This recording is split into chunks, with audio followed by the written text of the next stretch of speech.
과거 속 오늘은 어떤 일들이 있었을까요? 영상으로 떠나는 라떼 뉴스 여행. 영상실록 오늘 N. 안녕하세요. 아나운서 조진영. 아나운서 조혜진입니다. 제가 가장 좋아하는 시간, 영상실록 시간이 또 돌아왔어요. 예지 씨 잘 지내셨죠? 그럼요. 아니 근데 왜 이렇게 오랜만에 보는 것처럼 말씀하세요?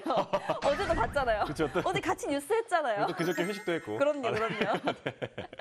아니 사실 저도 이 시간을 너무너무 기다렸어요. 왜냐하면은 왠지 이 영상실록 오늘을 진행하다 보면 저한테 약간 힐링이 되는 느낌이랄까요? 그래요? 네, 쉬어가는 느낌. 과거에 있었던 일은 누군가에게 어떤 추억이기도 하잖아요. 그럼요.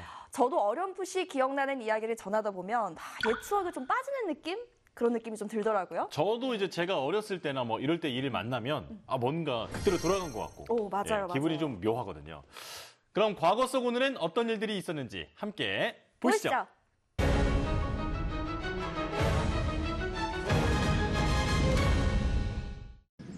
2009년 6월 11일 한국 최초의 우주발사장 나로 우주센터가 부지 선정 9년여 만에 준공식을 가졌습니다. 나로 우주센터로 인해 한국은 미국과 러시아, 중국, 일본 등에 이어 13번째로 우주기지 보유국이 되는데요.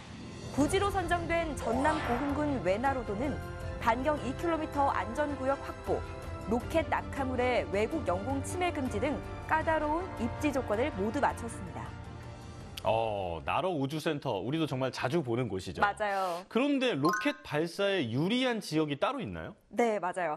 위도가 적도에 가까울수록 유리하다고 해요. 적도에 가까울수록 지구 자전에 의한 원운동 속도가 큰데요. 이걸 이용한다면 원하는 속도를 얻는 데 들어가는 에너지를 줄일 수 있다고 합니다. 또 인구 밀집 지역이나 항공기 운항 경로 등을 피해서 발사해야 하기 때문에 발사가 가능한 각도가 제한된다는 점도 고려해야 하고요. 그러나 완공 당시의 희망과 달리 나로 우주센터는 2009년 8월부터 2번의 발사 실패와 10번의 연기 등 우여곡절을 겪었는데요. 그리고 2013년 13번의 시도 끝에 나로호 발사에 성공해 역사적인 우주시대의 막을 열었습니다. 발사 뒤 215초, 1차 발사 때의 실패 원인이었던 페어링 분리가 완벽하게 이뤄집니다. 1단 분리와 2단 점화, 목표 궤도 진입과 위성 분리까지 기술적으로 어려운 고비가 모두 순조롭게 마무리됩니다. 540초, 9분간의 우주여행이 성공적으로 이뤄졌습니다. 그럼 이번에는 1980년으로 가보겠습니다. 1980년 6월 11일, 음주운전자를 단속하기 위해 기계를 이용한 음주 측정이 시작됐습니다. 치안본부는 음주운전자가 많아지면서 교통사고가 급증하자 음주감지기 400대를 미국에서 도입해 전국의 경찰서에 배포하고 음주운전자 단속을 시행했는데요. 음주운전 단속의 시작. 그럼 음주 그 감지기도 우리가 흔히 아는 그런 모양이었나요? 비슷해요. 이때는 소형 그 휴대용 라디오 있잖아요. 그 정도 크기였다고 합니다. 전국 단위의 단속이 시행된 것은 당시 1979년 한 해 동안에만 전국에서 음주운전으로 인해 2,006건의 음주사고가 발생했고 150여 명이 사망, 1,711명이 부상을 당한 것으로 조사됐기 때문입니다. 근데 만약에 저 때도 제대로 단속을 했다면 지금보다도 더 많이 나오지 않았을까, 그런 생각이 들어요. 그러니까 지금 저 음주 단속이 시작된 이후로 우리 그 문화가 좀 바뀐 거잖아요. 맞아요. 네. 그런데 당시 차량의 대수나 또 음주 측정의 모호함 때문에 말씀하신 것처럼 단속 수가 적은 것도 있었거든요. 그래도 이때 건수는 1978년에 비해서 무려 45.9%라는 엄청난 비율로 증가를 한 거였어요. 음주 감지기를 통해 음주운전 단속을 최초로 시범 도입한 것은 1968년이었는데요. 하지만 당시 음주 감지기의 물량은 절대적으로 부족했습니다. 부족한 기계식 음주 감지기를 대신하기 위해 풍선식 음주 측정으로 색이 바뀌는 정도를 가늠해서 측정하거나 종이컵으로 입김을 불어서 그 냄새를 단속 요원이 직접 맡는 방식을 사용하기도 했는데요.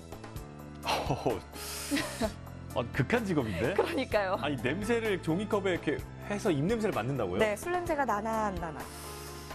그래요? 네.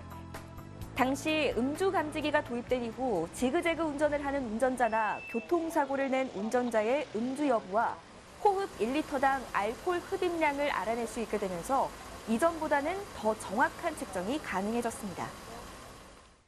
저는 측정 정확도가 올라간 것도 그렇지만 경찰관 분들이 입냄새 고통에서 해방되셔서 정말 다행이다 이런 생각이 드네요. 맞아요. 그럼 이번에는 1993년으로 가볼까요?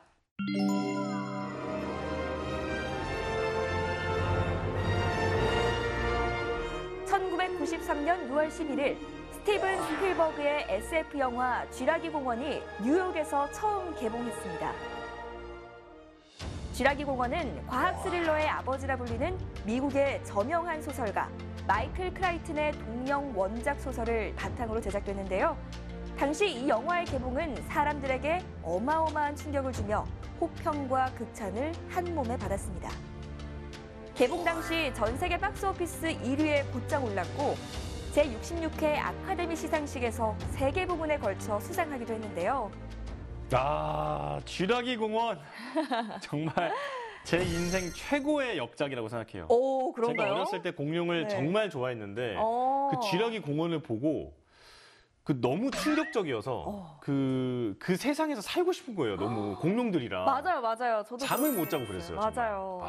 그리고 시리즈물도 쭉 나왔었잖아요. 그렇죠. 그 자동차 뒤집혔는데 티라노가 이렇게 밟으면서 소리 지르거든요. 맞아. 쾅 하고 소리 들려요. 얼마나 따라했는지. 와, 얼마나 또 재밌게 보셨으면 그 장면을 이렇게 생생하게 기억을 하시나요? 너무 흥분된다 지금 정말. 뜨거운 반응이 있었던 이유는 당시 제작 과정에서 고증에 심혈을 기울여 현장감 있는 연출이 돋보였기 때문입니다. 실제 살아있는 공룡을 보는 듯한 사실감을 전해주는 특수 촬영.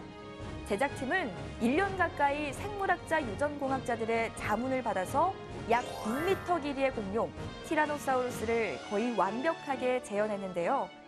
그 덕분에 6,300만 달러로 제작된 쥐라기 공원은 전 세계적으로 10억 2,900만 달러의 수익을 내면서 폭발적인 흥행을 일궈냈습니다. 아니 이제는 영화가 4D를 넘어서 5D까지 나오잖아요. 맞아요. 그런데 쥐라기 공원이 등장했을 때만큼의 그 충격을 주는 영화는 아직까지 없는 것 같아요. 근데 말씀을 들어보니까 그 5D로 쥐라기 공원을 본다면 무서워서 못 볼 것 같은데요? 공룡 입냄새도 맡는 거 아니에요? 그러니까요.